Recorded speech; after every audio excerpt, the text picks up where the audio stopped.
अस्सलामुअलैकुम वरहमतुल्लाहि वबरकातुहू।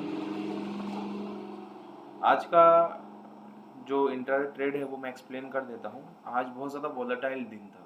सुबह सुबह मॉर्निंग में मतलब बहुत ज़्यादा उछल कूद हुई है। सुबह खुलते से मार्केट नीचे आ गया, फिर बाद में आफ्टरनून में ऊपर चला गया। तो बहुत ज़्यादा उछल कूद हुई है ऐसे मार्केट में। तो ऐसे मार्केट में होता क्या है ना कि स्टॉक भी इनके साथ में नाचने लग जाते हैं। ठीक है, तो बहुत सारे स्टॉक के साथ में ऐसे ही हुआ है। सुबह में कुछ अलग मूड था, शाम होते थे कुछ अलग मूड था।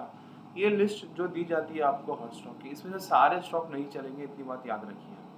उसमें से आपको सही अपॉर्चुनिटी का वेट करना है कि कब मुझे मेरी सही अपॉर्चुनिटी मिलती है। जब मेरी सही अपॉर्चुनिटी मुझे मिलेगी तब मैं ट्रेड लूँगा। ऐसा नहीं कि मैं कहीं पर भी ट्रेड लूँगा, कुछ भी करूँगा और कोई भी स्टॉक में घुस जाऊँगा, नहीं। मैं जो प्रैक्टिस कर रहा हूँ, मैं जो ट्रेड्स लेता हूँ वो पैटर्न्स पे लेता हूँ। मैंने पहले आपको बता दिया, पैटर्न बनने का वेट करता हूँ, पैटर्न्स पे ट्रेड लेता हूँ। आप वही नहीं, आपको जो भी स्ट्रैटेजी अच्छी लगती है आप उस पर ट्रेड ले सकते हो, कोई प्रॉब्लम नहीं है। लेकिन उसको प्रैक्टिस करना ज़रूरी है। ठीक है, और एनालिसिस समझने के लिए इंट्राडे की प्रैक्टिस करना बहुत ज़्यादा ज़रूरी है ताकि आप प्राइस एक्शन को समझ सकें। ये देखिए, यहाँ पर टाटा कम्युनिकेशन था, हॉल्स में कोई मूव नहीं आया, टाटा कॉम में भी कोई मूव नहीं आया। ये सीधे नीचे गिरा, नीचे गिरने के बाद में ये थोड़ा हल्का सा इसने मूव दिया है, लेकिन फिर वापस से पूरा फंस गया, कहीं नहीं जा पाया। ठीक है, HCL टेक पूरा IT सेक्टर आज अच्छा था, लेकिन सीधा गैप अप खुल गया। गैप अप खुलने के बाद यहाँ पर पैटर्न बना था, ये पैटर्न दिख रहा है आपको, लेकिन मेरा ऑलरेडी एक ट्रेड हो चुका था। मेरा रूल है मैं दूसरा ट्रेड नहीं लेता हूँ, मैं सिर्फ एक ही ट्रेड लेता हूँ। ठीक है, तो इसलिए मैंने वो ट्रेड नहीं लिया। यहाँ पर भी कुछ नहीं, बस उछल कूद हुआ है, जंप ऊपर नीचे ऊपर नीचे। और क्रॉम्पटन देखते हैं, क्रॉम्पटन में क्या हुआ है। क्रॉम्पटन में सीधा नीचे आ गया और साइडवेज हो गया। ठीक है, ऐसे शेयर्स जो साइडवेज हो जाते हैं, आते हैं नीचे और रुक जाते हैं, तो उसमें ट्रेड्स नहीं बनते हैं।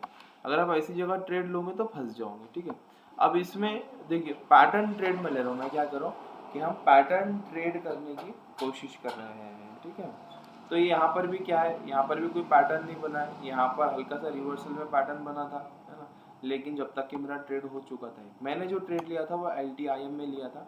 LTIM में क्या हुआ, मुझे जहाँ तक लगता है थोड़ी सी हल्की सी यहाँ पर मेरे से गलती हुई है, एक दो, वो गलतियाँ मैं आपको बता देता हूँ। देखिए, पहली चीज़ तो ये है कि कभी भी जो स्विंग लो रहता है, जैसे ये नीचे आया और फिर ये ऊपर गया, तो जो स्विंग लो रहता है ना वो हमारा SL होता है, लेकिन ये स्टॉप लॉस ये बहुत बड़ा हो गया था। ठीक है, 2% के आसपास स्टॉप लॉस हो गया था। अब उसके बाद में अ, दूसरा प्रॉब्लम ये हुआ कि यहाँ पर मैंने जैसे ही क्रॉस किया लाइन, यहाँ पर एंट्री ले लिया था, लेकिन यहाँ पर एंट्री ये रेजिस्टेंस था, मैंने ड्रॉ किया था, ये रेजिस्टेंस था। रेजिस्टेंस पे इसने कौन सी कैंडल बना दिया, इन्वर्टेड कैंडल बना दिया। तो मतलब कैंडल क्लोज होने से पहले ही मैंने एंट्री ले लिया था। यूजुअली मेरा ये रूल रहता है कि जब रेजिस्टेंस के ऊपर क्लोजिंग मिलेगा फिर मैं ट्रेड लूंगा, अदरवाइज जब तक मैं ट्रेड नहीं लेता हूँ।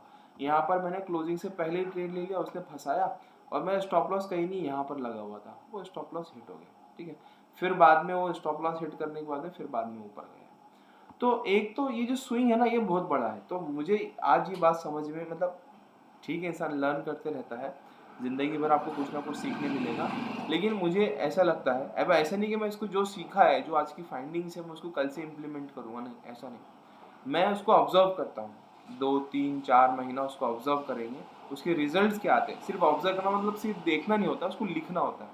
तो मैं उसको लिखूंगा, ऑब्जर्व करूंगा, और फिर उसके रिजल्ट्स क्या आते हैं, वो रिजल्ट के हिसाब से आगे मूव किया जाता है। ये ट्रेडिंग का तरीका है।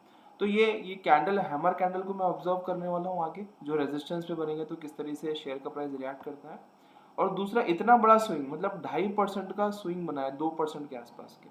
तो क्या इतना बड़ा स्विंग बनने के बाद में जब ब्रेकआउट मिलता है तो उस ब्रेकआउट में पार्टिसिपेट करना चाहिए या नहीं करना चाहिए, इसको भी दो चीज़ों को मैं ऑब्जर्व करूंगा। मुझे लगा कि शायद हो सकता है ये दो फैक्टर की वजह से जो है ये ट्रेड गया है। लेकिन सबसे इम्पोर्टेंट जो फैक्टर मुझे लगा है कि क्यों लॉस हुआ है, स्टॉप लॉस सही जगह पे नहीं था, है ना। अगर स्टॉप लॉस सही जगह पर होता, है ना, स्विंग लो पर रहता, तो शायद हो सकता था कि ट्रेड बच जाता और इसमें लॉस नहीं होता, क्योंकि at the end of the day ये ऊपर प्रॉफिट वाले रीजन में ही क्लोज किया है। ठीक है, तो थोड़ा आज तबीयत ख़राब लग रही है, इसलिए ज़्यादा क्लास नहीं, ज़्यादा बड़ी वीडियो बनाने का मूड नहीं है। हाँ, विप्रो एक बहुत अच्छा चला है, विप्रो में भी पैटर्न ट्रेड हुआ है, पैटर्न बना है। देखो यहाँ से ये रेजिस्टेंस लाइन थी।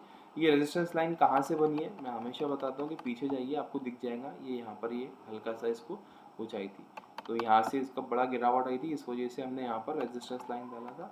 ये रेजिस्टेंस लाइन को कितने अच्छे से रिस्पेक्ट किया, नीचे आया, फिर यहाँ पर डबल बॉटम बनाकर, है ना, हायर लोज बनाकर इसने ब्रेक दिया है। तो यहाँ पर पैटर्न ट्रेड बना था, लेकिन जैसे मैंने पहले ही बता दिया आपको कि मेरा इससे पहले ट्रेड इसमें लग गया था।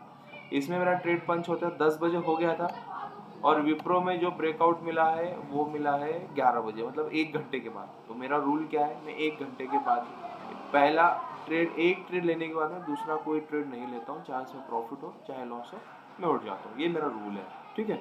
उम्मीद करता हूँ आपको चीज़ें समझ में आई होंगी। कमेंट कीजिए, लाइक भी कीजिए, अगर लाइक नहीं भी करे तो कमेंट तो करना ही करना है। देखो मैं आप लोगों के लिए बनाता हूँ, तो अगर आपको इससे सीखने मिल रहा है, इससे फ़ायदा हो रहा है, तो आप इस पर लाइक कमेंट किया कीजिए। और जो सपोर्ट रेजिस्टेंस ड्रॉ करी हुई आपको दिख रही है, ये यहाँ पर उसकी प्राइस लिखे हुए, तो आपके जो डीमैट अकाउंट है उसमें जाके एक एक शेयर का चार्ट ओपन कीजिए, और वहाँ पर इस लाइन पे, इस प्राइस के ऊपर में लाइन ड्रॉ कीजिए, और देखिए कि कहाँ पर क्या था, क्यों ये लाइन ड्रॉ की गई, उसको समझने की कोशिश कीजिए। कुछ भी नहीं है, जो आप सीख चुके हैं वही सारी चीज़ें जो मैंने आपको सिखाई है, तो ठीक है। उम्मीद करता हूँ आपको इंशाल्लाह इससे फ़ायदा होगा। अस्सलाम वालेकुम रहमतुल्लाहि व बरकातहू।